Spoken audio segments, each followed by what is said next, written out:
G'day, Brett Voyage here. Thanks for hitting that thumbnail and that title. Really appreciate it. And as this one says, am I safe here as a foreigner in Cambodia? I was thinking about this a fair bit even before I moved here and while I'm here. So I thought I'd have a wander around and a bit of a think about, am I? I guess you do have to preface this with you're not 100% safe anywhere in life because life has risk, danger, go-wrongs, no matter where you are.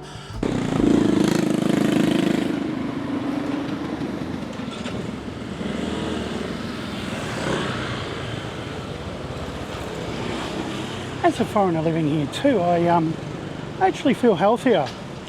There's probably a misconception over in the West in the so-called developed countries that it would be dangerous here, unhealthy, you're going to get sick here and your healthcare isn't good. From what I've seen and how I've been treated really well, and I believe everything you can get in the West you can get here. So if you need medications and you need things, you can still get them here. So as a foreigner living here, I feel quite comfortable with being safe. I never felt safe in my own country, especially I was spending a little bit of time in Perth and I never felt safe there. I was harassed all the time.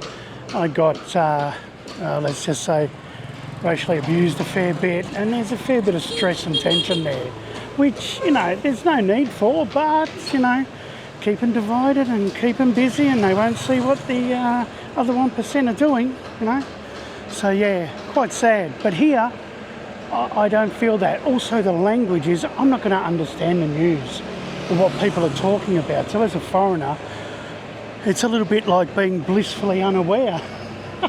You're blissfully unaware when you live here in Cambodia. You just don't know. You have to check the news or you have to check online and you can just switch that off anyway. So you don't absorb all that other stuff that you absorb in the West.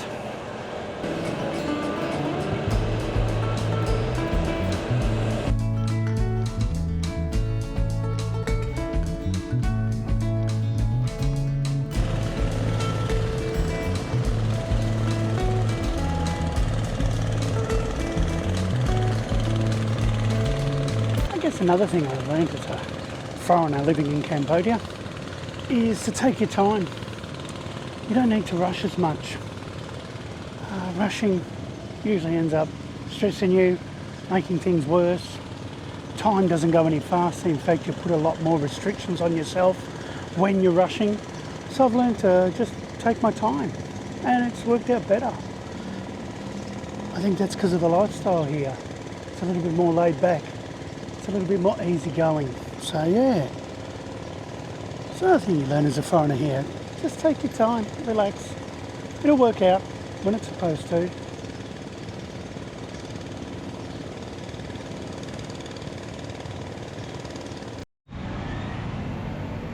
Now I do have to say, one of the biggest dangers is obviously traffic and motorbikes and accidents on motorbikes because you're not protected, things go wrong and the traffic can be a little bit haywire, but it looks more out of control than what it really is because everybody in general is watching out for everybody else. So the traffic has a different flow here than what you see in the West. So that's still a danger. There's still the risk involved there. But at the end of the day, that could be a little bit safer because you're not travelling at the highest speed like you are in the West. Like I know when I was driving in the West, it's usually between 40 to 110, and that can fluctuate within a road. Thank you very much, the West. Got to make that money from the fines, don't you? So you often will be travelling at a higher pace in the West that will have more of a detrimental effect on you than if you're going slower here. But then you do get outside city limits. Roads may not be as good and you could get yourself into a little bit of trouble.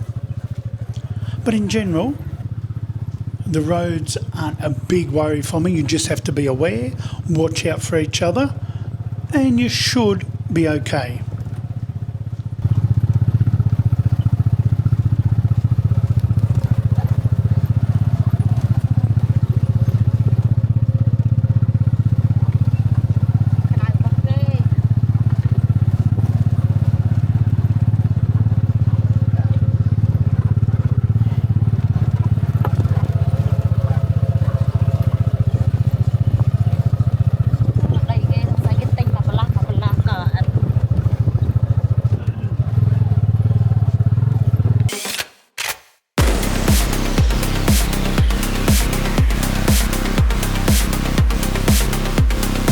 One of the bigger dangers here, and especially I think for foreigners, might be a bit controversial, it would be the low cost of entry into alcoholism.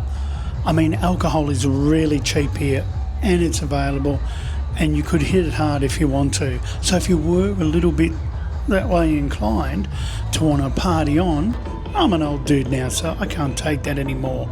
But I imagine if you were younger and able to do that, the opportunities here, due to the low cost, could see you hitting the old bars and clubs a lot and drinking possibly nearly every day.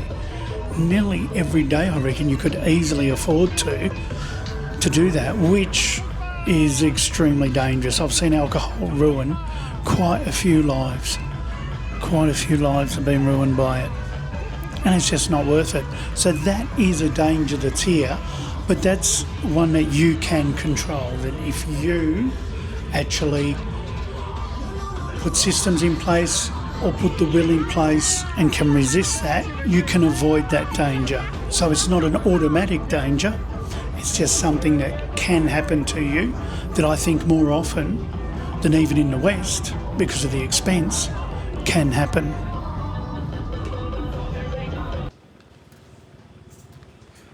Hey, thank you so much for coming to the end with me. That was great. Thank you for coming to the end. If you want to, please hit that like, subscribe, notification bell, etc. It's all free, doesn't cost anything, and really helps the channel, because I'd love to bring even more stuff, even more information, more sites, more ideas, more visions from Cambodia and probably other parts of Southeast Asia as well. So thank you. And toodles. I'll see you in the next one.